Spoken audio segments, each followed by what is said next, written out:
No DVD today. I don't think the new Rift is out yet.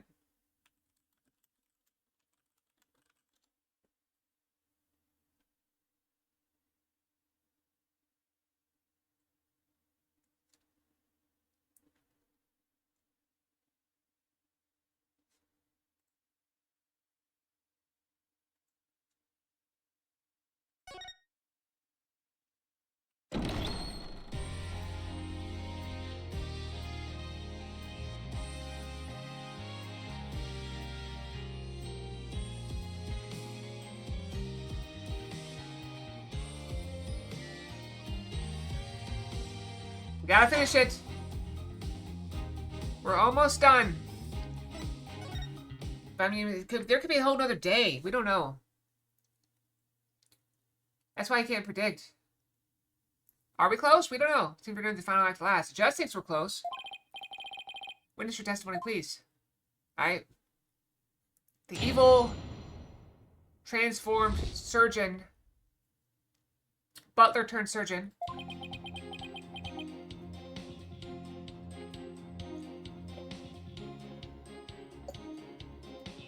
Alright, T's done.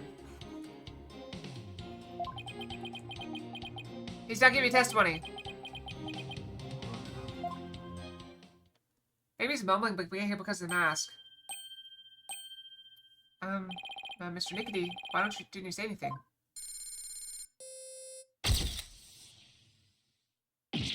Ack! He took a picture of me or something.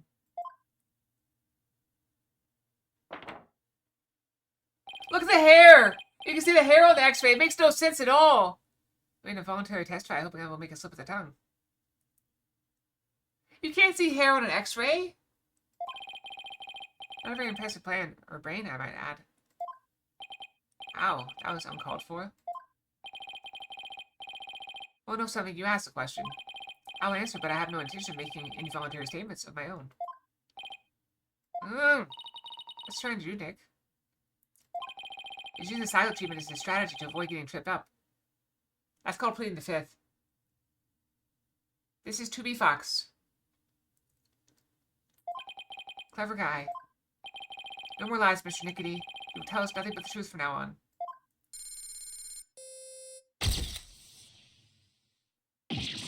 Ah! What do you think you're doing? There's the cravat! Same as always starving. Also, you may be right. It does look smaller. Do I need to adjust the size?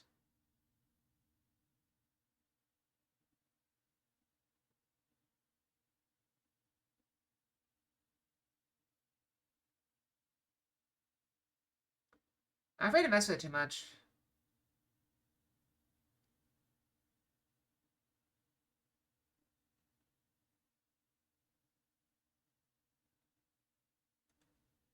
When did Cinema get so small? Is it when it broke? It's probably when it broke, wasn't it? Don't ask you to speak. Just keep quiet over there and play with your frills. How dare you? Well, this is a rather unconventional situation, but please proceed, Mr. Wright. Yes, Your Honor. Yeah, I broke her. She's just smaller. It might be the Halloween. Maybe she's smaller for Halloween. Slim me down to get more Halloween candy. Drives me insane. Ow! Hold it! You won't speak voluntarily. How's that my fault? I made her smaller? I didn't make her smaller. I just reset it. Basically, he just refuses to speak.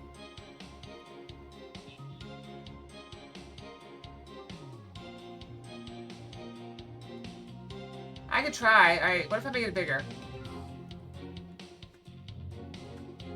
Alright, 800 by 600. How do I make it bigger? What's a good size?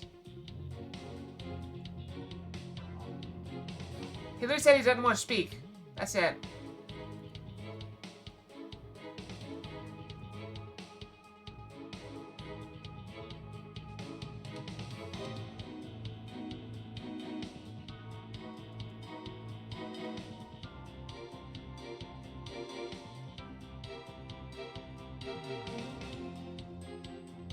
Alright, let's do this. Let's try this.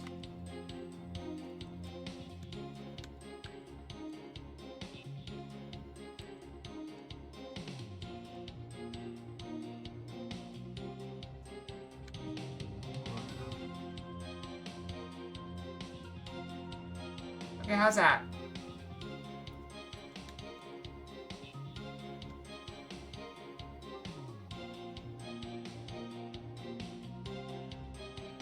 But now Sam is so big, it needs to be a little bit higher.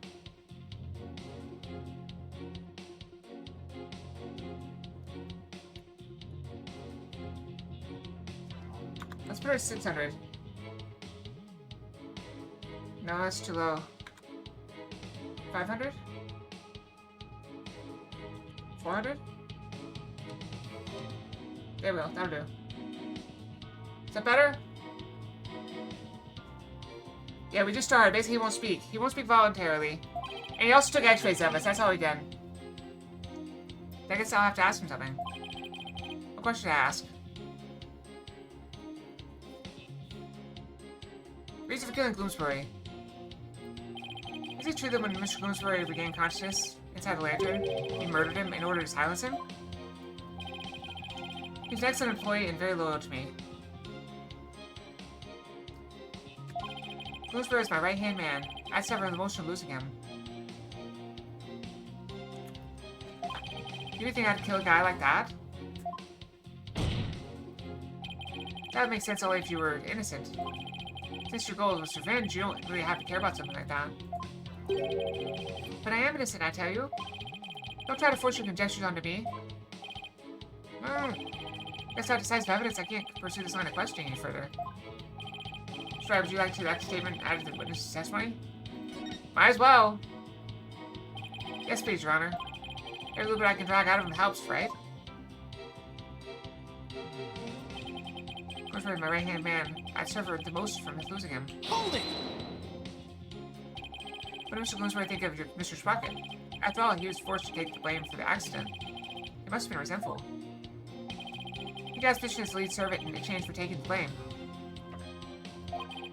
Wasn't exactly a bad deal for him. He must have felt some sort of indignation. Who knows? Now that he's dead, we'll never know for sure.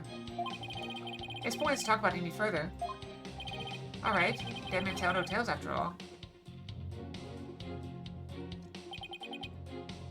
Alright, let's press on that! Don't speak voluntarily, and I guess I'll have to ask him something. What should I ask? Already got that. You've been nursing a grudge against Mr. Sprocket over the loss of your fiancée. Isn't that right? I'd be lying if I said I felt no resentment whatsoever. Master Soren didn't cause that accident on purpose. Master Soren himself has suffered greatly. To being a surgeon found a way to get even closer to Mr. Sprocket. Was that so you could carry out your revenge on him? Don't insult me. Supporting Master Soren and Sprocket aviation was my life's work. It's my penance for not being able to save Selena. This is how I honor her. I feel your devotion as both a fiancé and a surgeon. Your statement breaks my heart.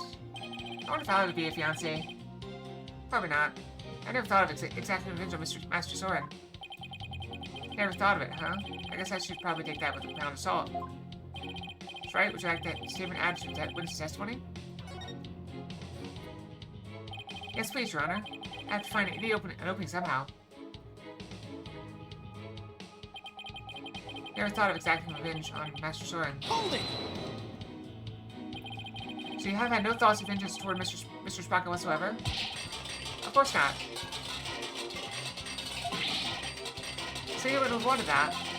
I thrown my own life away and lived solely for the sake of the Sprocket family. That's how I show my love for her. Alrighty then. Well, one thing's for sure. Pierce gets really emotional when it comes to Selena. No kidding. I'm not sure how he feels about Soren, but his love for Selena is pretty obvious. Hold it! I guess we'll press on this one. He won't speak voluntarily, and I guess I'll have to ask him something. What should I ask? On the day of this incident, you were constantly surrounded by your subordinates. Is that right? Absolutely. I was in someone's line of sight at all times. After all, I was busy taking care of every detail of the event. Mr. Edwards, I believe your investigation backs up my claim. I got statements that said groups of his subordinates worked with him on the rotation. So he's always with someone. As the prosecutor said, I couldn't even get close to the lantern containing Gloomsbury by myself. Let alone kill him. Just didn't have a chance to get close to the victim alone, huh? Should I retract that statement added to this witness's testimony? Yes, Your Honor. I'd like to have that statement added to his testimony. Very well. I was always in the company of others. I didn't have an opportunity to murder Bloomsbury. Hold it!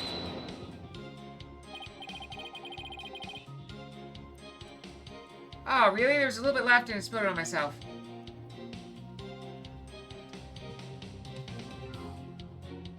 Like 2 drops.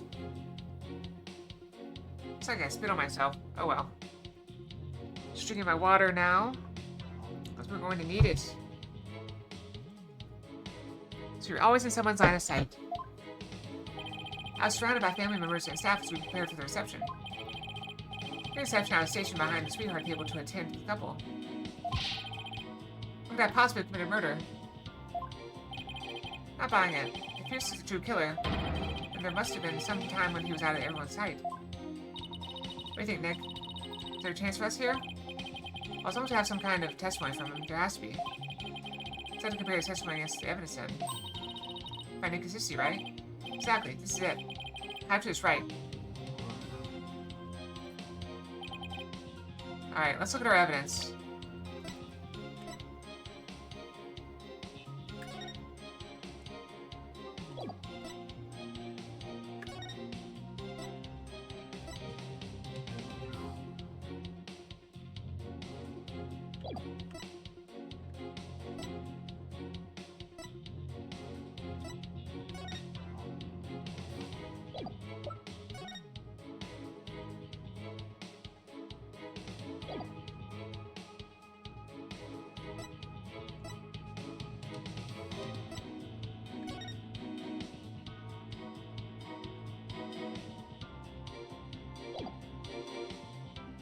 Wait.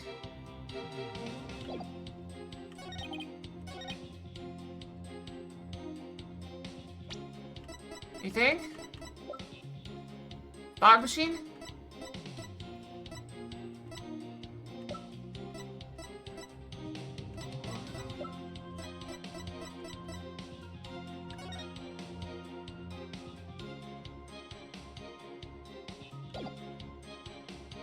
Objection! The fog! I wasn't sure which thing to present. Mr. Nickety testified that he was always with someone at the time of the incident, and never had a moment alone to commit the crime. Yes? The police investigation backs that statement up, doesn't it? But there was an opportunity, in fact. One and only one. The moment when Mr. Nickety could have killed Mr. Gloomsbury without anyone noticing. It would have stripped the line of sight. What? And the one thing that made that moment possible is shown here in this photograph. But with those people watching, I couldn't possibly commit murder. Do not believe him, Your Honor. This lawyer is a malignant tumor. It wants to infect this judicial body with virulent accusations.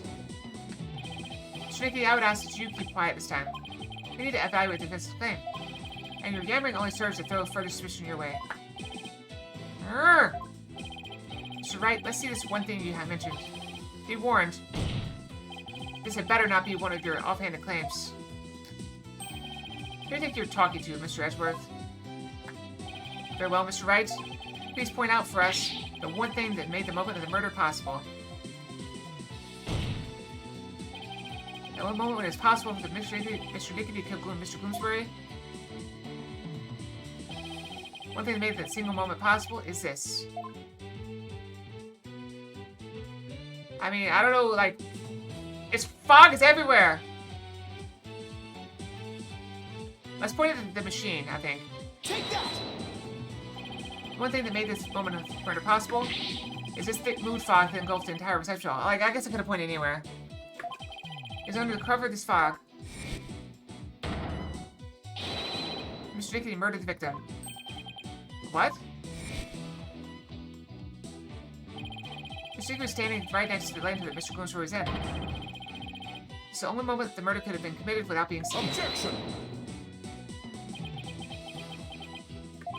I can accept that there was a moment when the witness was obscured from the others by fog. That would prove Mr. Dickey killed the victim at that very moment. He can prove the crime was committed during reception. The trial ends here. I was so caught up in finding a foothold that I forgot to think that far ahead. Hold on, Mr. Edgeworth. It's time to call this trial's time of death. Mr. Wright, can you prove the murder happened during the reception? Don't even bother. This claim is dead on arrival. Pictures in your grasp, prosecutor. Quiet, witness. I have no interest in victory. All I care about is the truth. You can't handle the truth. One that we can only arrive at through further deliberation. Edgeworth. Enough of this, Your Honor. This trial is over. No, Mr. Nickety, that is for me to decide. Mr. Wright, can you prove it? Can you prove that the murder was committed during the wedding reception? Why is there no verdict yet? The lawyers obviously out of answers. Prosecutor, judge, they're all infected. Their malignant stupidity is so advanced, not even breast surgeons can save them. Not even brain transplant can cure them. This core is infected with idiocy. It's a pandemic. Objection! Mr. Nickety, that's enough already. Are you ready to give up, are you? No, just the opposite, actually. I prove the murder was committed during the reception. By you. Ah! You'll prove it? Can you really, Mr. Wright? Yes, I can, Your Honor. To be honest, I don't know exactly how I'll do it just yet. But I want to get to the truth Edwards was talking about. I said find that way. Yo, Mr. Wright, let's have your proof. Look, it's foolishness. He's just bluffing. Time for speaking, Your Honor. I would do nothing of the sort. You are just a district court judge with the power of the Spock family. Ow. Enough of your foolishness, Mr. Dickety. This judicial body will not succumb to the influence of money or power. That'd be the first. First. Now then, let us hear it, Mr. Wright. Let's hear your truth. Hey, Phoenix, remember everything you've learned so far. Okay, now we gotta go do the mind meld thing. You can do this. You can find the definitive evidence that will lead us to the truth. Yep, here it is! That's how you know this case is almost over. Think, Phoenix. How can I prove the murder took place during the wedding reception?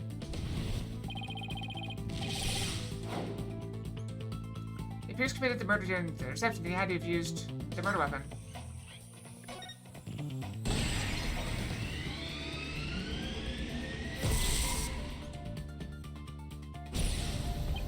Yes, the weapon that was used to strike the victim twice. According to the autopsy report, the victim was hit by the same object both times, so without doubt, Pierce used it to commit the murder. Nobody just knows where he was. Timekeeper.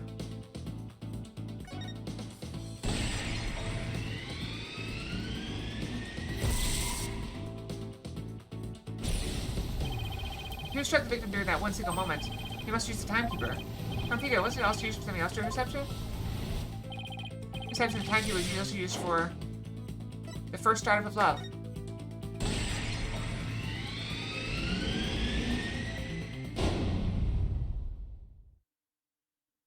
The timekeeper been activated! That's right, the timekeeper had been activated during the reception. We activate the timekeeper again now and find any trace evidence of the murder. That'd be conclusive proof that Gloomsword was killed during the reception.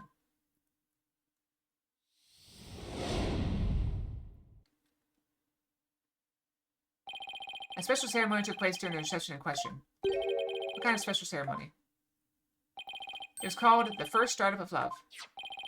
Apparently the couple activated the timekeeper for the first time during it. No, it's a clock. It's a clock. Maybe the timekeeper here in evidence is activated at the moment? What would happen if we were to activate it? Why don't we see for ourselves? It would give us a chance to examine it. While we're at it, we just might find some conclusive evidence. What? No, you can't activate it. Mr. Nickety, keep quiet or I'll have you thrown out of court. He's trying to be in contempt. By the way, Mr. Wright, this is supposed to be a time machine, right? We aren't going to travel back in time to the Stone Age or anything, are we? I don't think we have to worry about too much about that, Your Honor. I'm still a little nervous, nonetheless, but the truth must be known. Very well, go ahead and start the timekeeper. Do you know how, Nick? I think so. Maybe? Bangla each had a symbol of their love when they put them together. So her necklace is missing in that photo. Oh, how romantic it was. Let's see. I think the symbol of the groom's love must be the timekeeper itself. The symbol of the bride's love would fit together with the timekeeper. A little necklace thing. Pretty sure it's a necklace. I know, that has to be it. Mr. Wright? Are you ready to activate the time machine now? Yes, Your Honor. Symbol of the bride's love that's necessary for activating the timekeeper is the necklace. Take that! This wise pendant. It's a symbol of the bride's love that's necessary for activating the timekeeper. What? And does that mean you can start it up with this wise pendant? I believe so, Your Honor. Very well. Please try it now, Mr. Wright. Okay, here I go. Well, we don't know where it goes. First, I have to figure out where the pin... Called it.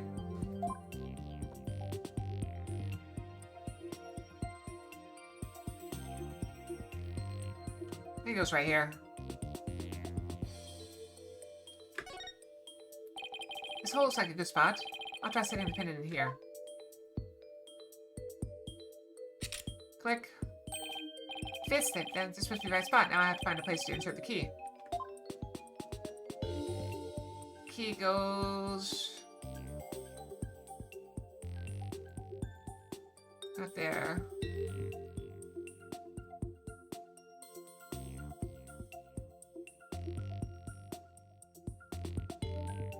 What does the key look like?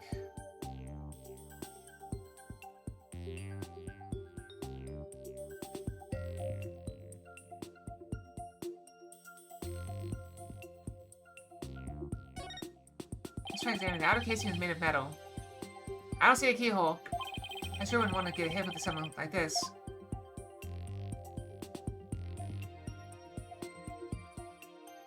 We got the propellers here. I don't think it's the propellers.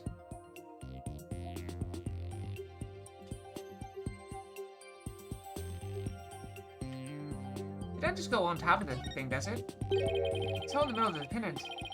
Could this be it?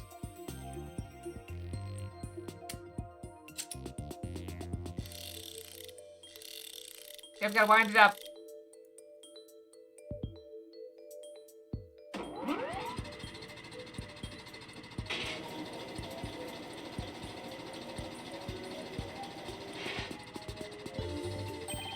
It worked! The timekeeper has been activated. Now all I have to do is find proof that the crime was committed during the reception. Gee, I wonder where the proof could be. Anybody see the proof? I thought we were playing Dora. Dora the Explorer. Wait, okay, let's just how about this big crack? I didn't mean to hit that button. I think I found it. Whose evidence that the murder was committed during the wedding reception?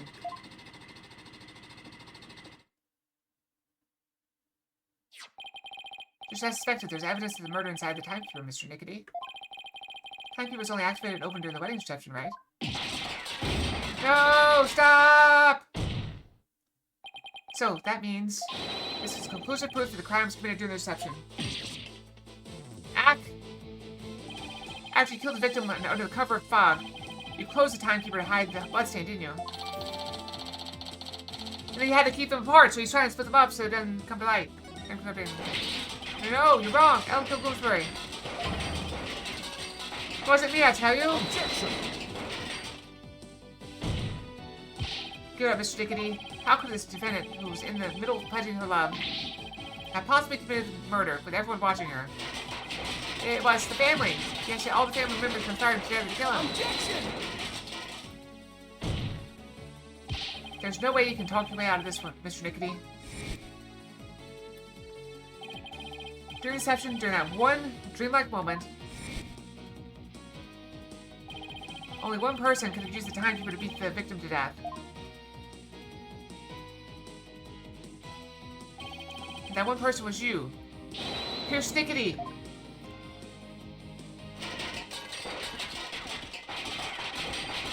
Yeah! Ack.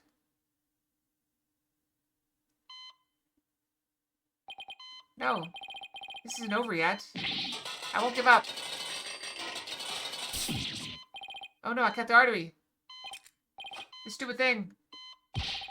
I'm stop the bleeding now. Give me forceps. Forceps, I said. Hey, where's everyone? Fine, I'll manage this alone. I'll do it all by myself. Fix anything, repair anything. You have to get better. You have to live. I would have been able to save her. Why I hadn't listened to her. Why I treated her first. Why that Soren hadn't been there. Ah, Cicilina. No.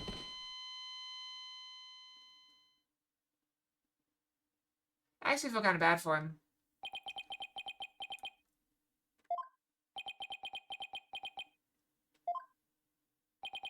Witness, are you finally ready to tell us the truth? And this is why surgeons are not allowed to work on their own family members, for the most part. It's just the lawyers deduced. So it was all a revenge scheme against Soren Sprocket. Do you have any idea how hard it is to lose someone you love, right in front of you? Why are you throwing me? What'd I do? Jay's condition was clearly more critical than Soren's, but in spite of that, she said, "Please help Soren." Sprocket's last words. That's what she really meant by those words. I was able to grant her wish, but at the price of her life. She got a job with Sprocket Aviation and waited for your chance to get revenge. You got close to Mr. Bloomsbury and hatched this plot, is that right? Bloomsbury already bore a grudge against Soren, so when I tempted him with an even better position, he immediately took the bait. He's your accomplice, somebody who shared the same grudge goal as you. Why was it necessary for you to kill him? I didn't expect Soren to strike the Bloomsbury out on the Vista deck. I certainly never imagined he'd make his way there along the outside wall. Soren's love is the real deal after all. My plan had been compromised, so for the time being, I hid his body in the lantern. I tried to think of my next move. Then Mr. Bloomsbury came to during the second wedding reception. As soon as I saw Bloomsbury, I instantly hit upon an idea. I pinned the blame of Bloomsbury's murder on Ellen. Tried to break up the couple by making the bride out to be a murderer? How despicable. Soren was getting the company and a wedding. Both things that were supposed to be Selena's. He took every happiness from her. Who's the despicable one here? You think what you did would make her happy? I know it wouldn't. But I couldn't just stand by watching Soren enjoy his happiness. I was going to have Soren taste the same pain I had, and then take over Sprocket Aviation. I'd take back from him all the happiness that was rightfully Selena's.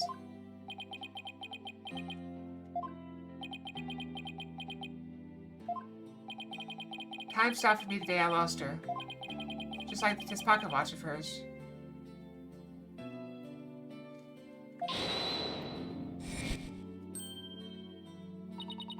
Pierce. Miss Wyatt? I believe Cena would have said, "Leave this ill will behind. Your time is yours to live." It's too late for me. Time will never advance for me ever again. What? It can't be.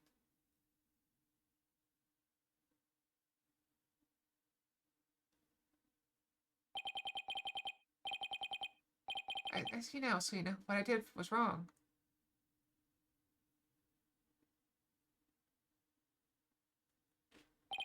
I'm not crying, you're crying! I see no further need to continue this trial. Bailiff, please take Mr. Nickety away. Pierce Nickety, another inconsolable time traveler, who lived in time that stood still.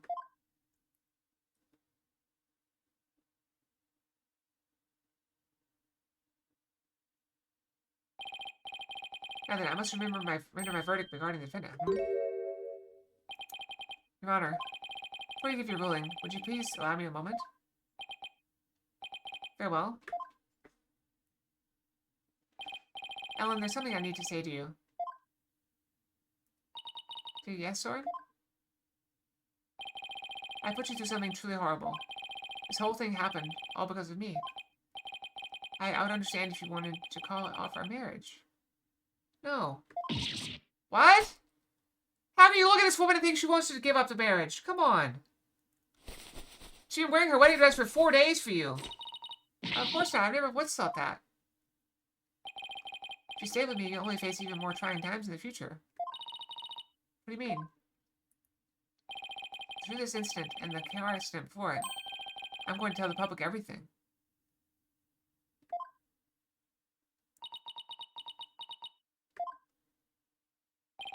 I expect the company's reputation will suffer, and I'll take a lot of criticism. But I feel I can only really start over once I get everything out in the open. Soren. Alright, I'm gonna tell you guys something. So I would never promise anyone perfection. Like, even if I were to, like, get married and start a future, I would never promise perfection. I would never promise everything's gonna be perfect. Everything's gonna be good.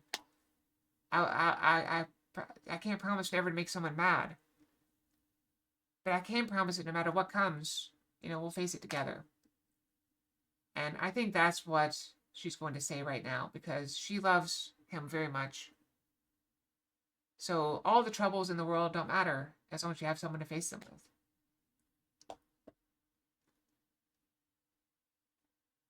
And I think 2B would say the same. After losing her person over and over and over again. Soren, after all that's happened, I might not have the right to ask you this, but, well, how should I say this? Maybe I'll just face it together? It's not an impossible promise.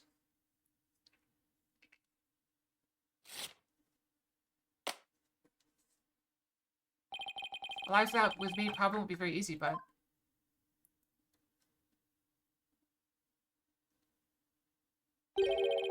will you marry me? Aww, I love it.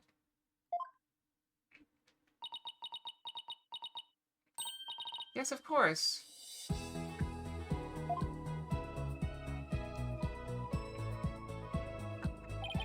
Rana, thank you for this time. Please continue with your wooing. Very well, but first, I have one question. The two of you pledge your eternal love for each other to the goddess of justice, Demas? I do, Your Honor. I do. The prosecution and defense have any objections? Oh, well done, Your Honor. No objections here. This has no objections either, Your Honor. The pointing was completely unnecessary. The court finds the defendant, Ellen White. Ah, that's not right. The court finds the defendant, Ellen Sprocket. Not guilty.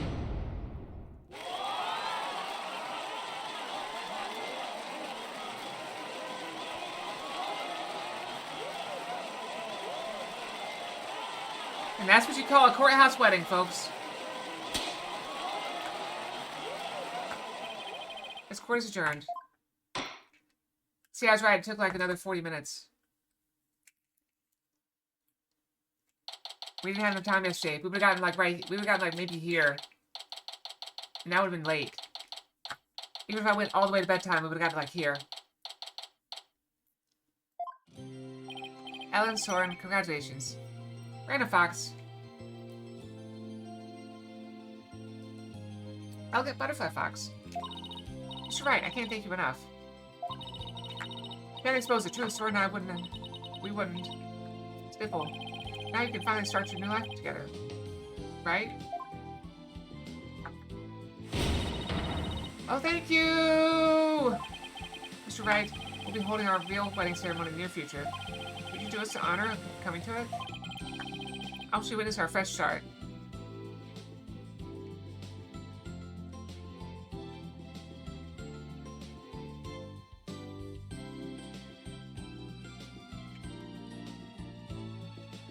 I think I saw a movie of that. Or, I saw the fake version of that. What's like Memento or something? Won't you witness our fresh start? Of course, I wouldn't miss it for the world. Now, this time, it'll finally be happily ever after, right? Oh, yes. We have persevered and overcome this trial together. Now, no matter what obstacles come your way, I'm sure you'll be able to handle them. There's another thing I'm sure of it, too. The person will always be watching over the two of you.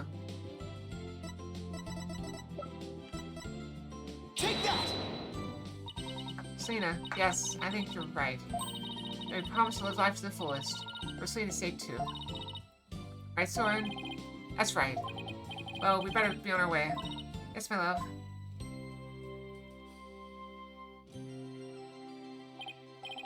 Wow, the old threshold carry, huh? Way to show off. We're seeing you. Goodbye for now. I'm looking forward to that wedding. Hold on tight, Ellen. You better believe I will. I'm never letting you go. Jetpack! Go jetpack!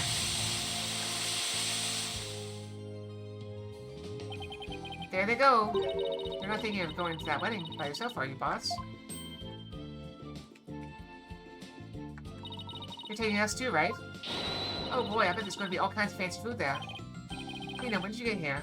Just now. I would have been here to cheer you guys on earlier, but she never gave me a chance to slip away. You're going to be in even bigger trouble with her later. Speaking of the wedding.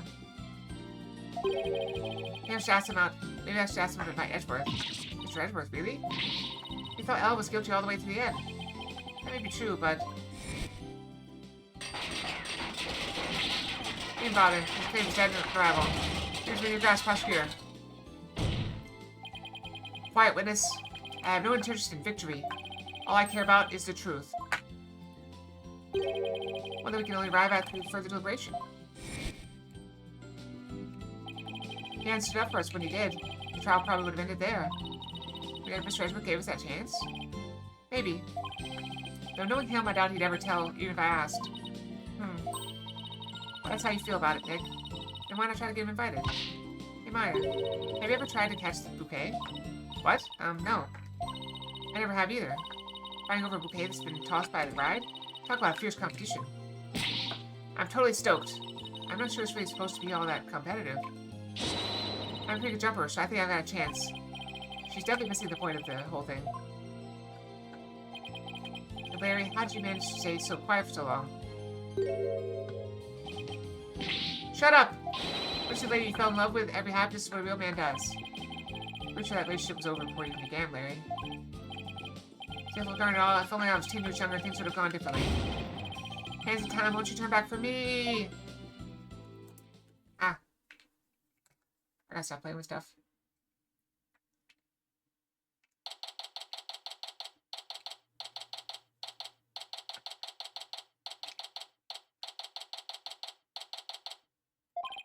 Today's Ellen and Sora's third wedding ceremony and reception. Wow. I gotta sneeze.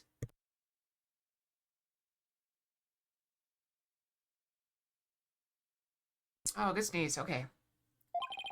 I heard the bride and groom insisted to be on the Flying Chapel again. And then they were nice enough to invite me and Maya. And I think they kind of invited herself. They also invited Edgeworth, Emma, and even Larry. They say the third time's the charm, right? I really do hope it's happily ever after for them this time around. So I get the feeling it's going to be one rowdy party.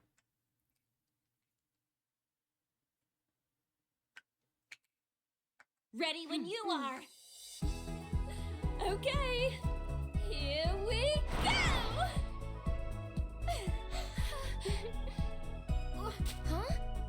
Right? Hmm? Nope. Oh, hey! Look who's next! Larry? Huh?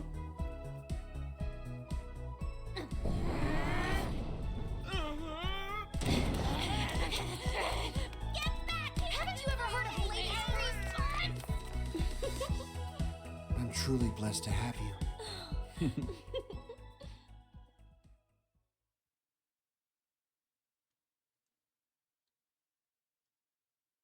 The end? That's it? We're done. That's it? Apollo Justice done.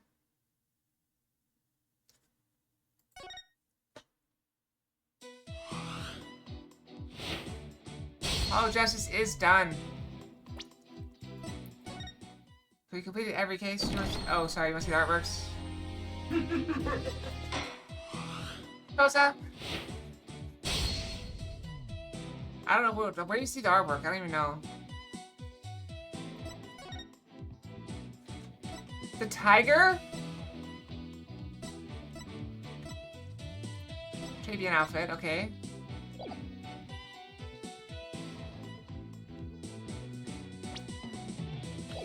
It's somewhere.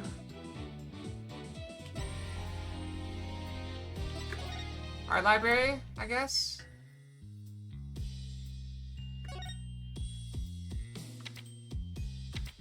Art library. Wow, going way back. 10 months ago.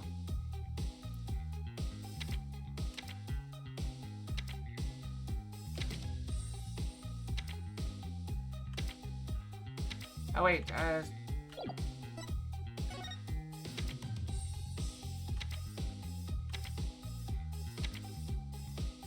artworks.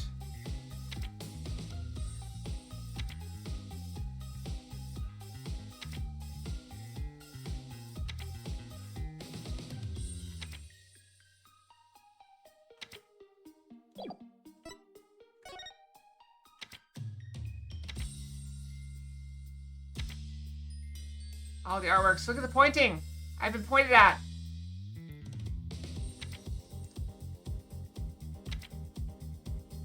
They're pointing at me again.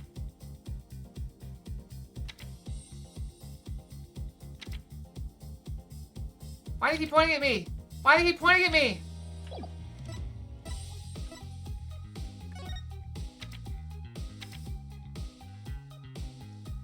Made a fighting game?